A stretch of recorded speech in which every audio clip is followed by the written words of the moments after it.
Single plate clutch, अजजा और operation. ज्यादातर manual transmissions और कुछ खुदकार दस्ती ट्रांसमिशन सिंगल प्लेट क्लचेस से लैस हैं।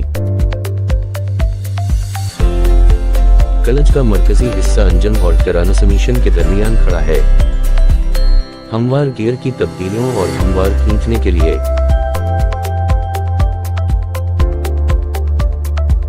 क्लच इंजन और ट्रांसमिशन को आरसी तौर पर अलग करता है और फिर आसानी से इन्हें दोबारा जोड़ता है। क्लच को ड्राइवर मैकेनिकल या हाइड्रोलिक एक्टिवेशन सिस्टम के जरिए कंट्रोल करता है। खुदकार दस्ती ट्रांसमिशंस में क्लच पेडल नहीं होता है, इसके बजाय क्लच को हाइड्रोलिक या इलेक्ट्रिक ड्राइव के जरिए इलेक्ट्रॉनिक कंट्रोल यूनिट के जरिए कंट्रोल किया जाता है।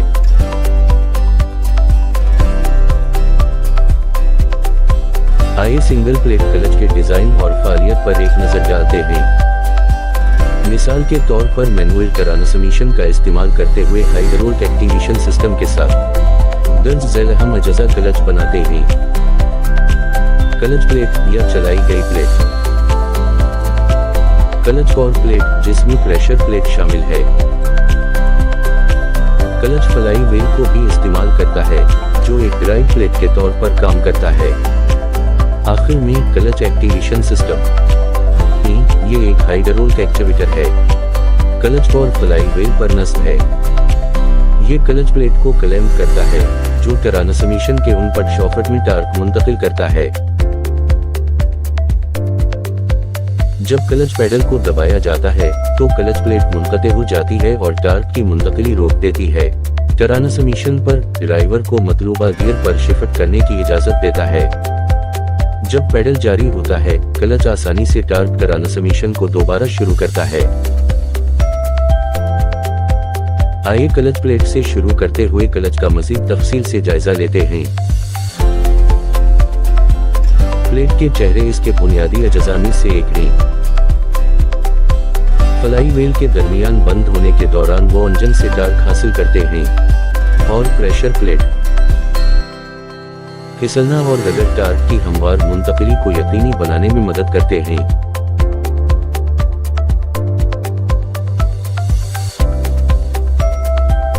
चेहरे को किशन असपरंगस पर नस्ब किया जाता है जो सकील सकते हैं हमवार टार्क की मुंतकिली के आगाज की इजाजत देता है।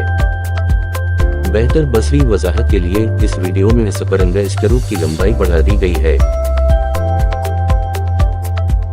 ट्रांसमिशन का इनपुट शॉफ्ट इस प्लानट क्लच हब में दाखिल किया जाता है जो क्लच प्लेट से टार्क हासिल करता है। मैन प्लेट और क्लच हब डैम्पर असपरंगस से जुड़े हुए हैं जो कंपन को कम करते हैं। क्लच कोर की तरफ बढ़ना,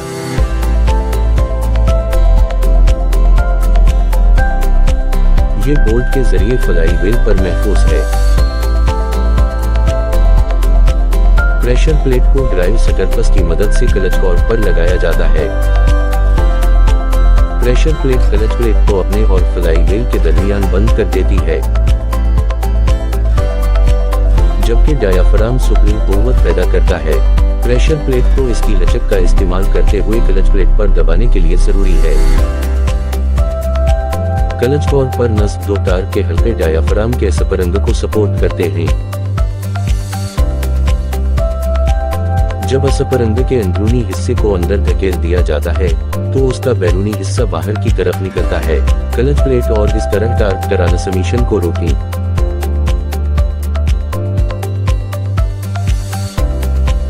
वो जुज़ जो डायाफ्राम स्प्रिंग को धकेलता है उसे रिलीज बेरिंग कहा जाता है।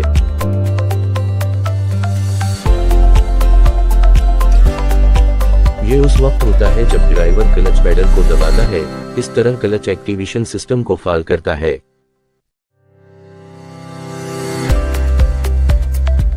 मैनुअल ट्रांसमिशंस में क्लच एक्टिवेशन सिस्टम की दो सबसे आम अक़साम हाइड्रोलिक एक्टिवेशन और मैकेनिकल एक्टिवेशन हैं। मैकेनिकल एक्टिवेशन में वायर केबल है। ये एक सीधा निज़ाम है, लेकिन ये कई तरीकों से हाइड्रोलिक एक्टिवेशन से कमतर है। आइए हाइड्रोल क्लच एक्टिवेशन सिस्टम को करीब से देखते हैं। ये सिस्टम पर मुश्तमिल है clutch pedal, clutch master cylinder, pipeline, clutch गुलाम सिलेंडर, सयाल ज़खायर और मैनुअल ट्रांसमिशन के अंदर मौजूद हिस्से release fork, fulcrum fork, release bearing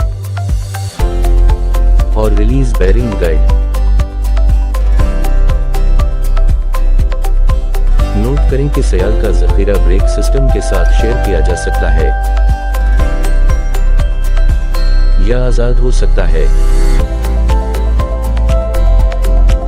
इसके अलावा एक क्लच पोजीशन सेंसर पेडल के आगे नस्ब किया जा सकता है।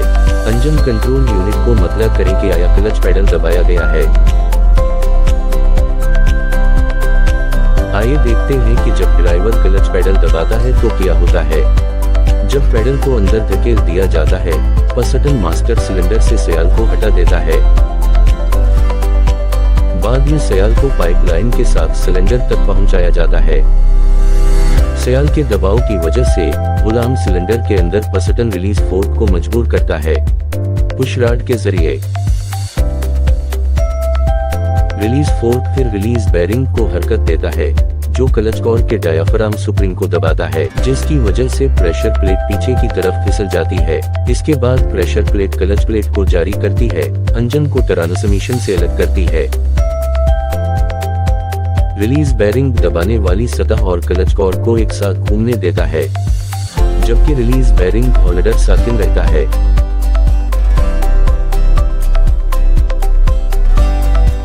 रिलीज बैरिंग का डिजाइन उसे डायाफ्राम स्प्रिंग को दोनों से दबाने की इजाजत देता है, बैरिंग के अंदर और बाहर।